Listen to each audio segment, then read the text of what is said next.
You mentioned that you're 29 weeks now, and at 27 weeks, you started having issues with contractions, and your doctor prescribed nifedipine, and now they've increased the number of times you take it per day so that you're taking it every 4 hours. And this is a good standard of practice. I'm so glad that you went in and got checked out and you got on nifedipine, because in most cases, it helps to keep contractions at bay. You should probably even set your alarm and take it through the evening time, especially because a lot of women start to contract at night. If this is you, that would be a good idea so that you don't wake up contracting, and sometimes it's harder to get on top of it if you haven't been taking the nifedipine consistently. If your doctor has given you any advice or recommendations about bed rest, make sure you follow that too. And as you do these things, hopefully it will increase your chances of carrying your baby longer. I wish I had a crystal ball and I could tell you exactly when you're going to deliver, but it's impossible to say. I can tell you this though. The best predictor of future behavior is past experience. So if you've carried your other 2 babies to full term, the chances are much greater that you'll carry this baby for at least a few more weeks. If your other babies have been born prematurely, then your chances of delivering this one preterm are much, much, much higher.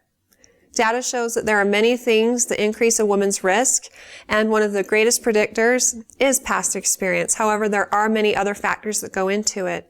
There's genetics, there's race, the mother's age, her lifestyle habits, like does she smoke, does she use drugs, has she gotten prenatal care? Other things like vaginal bleeding, periodontal disease, and other infections can cause problems too. So stay in close contact with your doctor and make sure you get checked out if you have any symptoms of preterm labor, which include 4 to 5 contractions an hour, like if they're just increasing in intensity and frequency in spite of taking the nifedipine. If you have constant lower abdominal cramping, a constant lower backache, if you have any leaking of fluid from the vagina or any vaginal bleeding or spotting, if you have an increase in discharge associated with all the pain, those are all reasons to get checked out in the hospital. As for how your baby's going to do if you do end up delivering, the best advice I can give you as far as that goes is if you end up going to the hospital and it looks like you're threatening to deliver, your doctor will probably order a neonatal consult. And that means that a neonatologist from the newborn ICU at the hospital you're at will come and talk to you about what to expect with your baby after delivery, depending on the gestational age you've gotten to. They can give you all kinds of statistics and talk to you about short-term well-being as well as long-term effects for babies who are born at that specific gestational age you arrive at. If you make it to 34 weeks, that's good. We kind of breathe a sigh of relief, because babies who are born at 34 weeks have the same long-term effects as a full-term baby. But that doesn't mean there won't be hurdles in the beginning. Babies born at 34 weeks often go to the newborn ICU and they have issues with breathing and jaundice and breastfeeding, so they have a hard time growing. And a good rule of thumb is that if your baby is born premature, they'll probably be in the newborn ICU until their due date. And if they go home before that, then you're just lucky.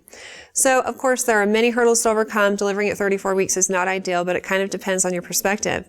If you start contracting and have preterm labor at 27 weeks like you did and you make it to 34, then that's great. You've bought your baby some great time. But on the other end of the spectrum, there are women who think that they can deliver at 34 weeks and everything will be just fine, so why make it to full term?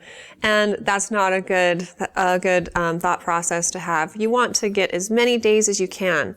In those last crucial weeks, your baby is doing a lot of brain development, and that's why, of course, there's more hurdles to overcome if your baby is born early. I do hope the best for you, and one of the best pieces of advice I have for you is to take it one day at a time. If you make it into the next day, then that's great. Every day you can stay pregnant saves your baby about 2 to 3 days in the newborn ICU.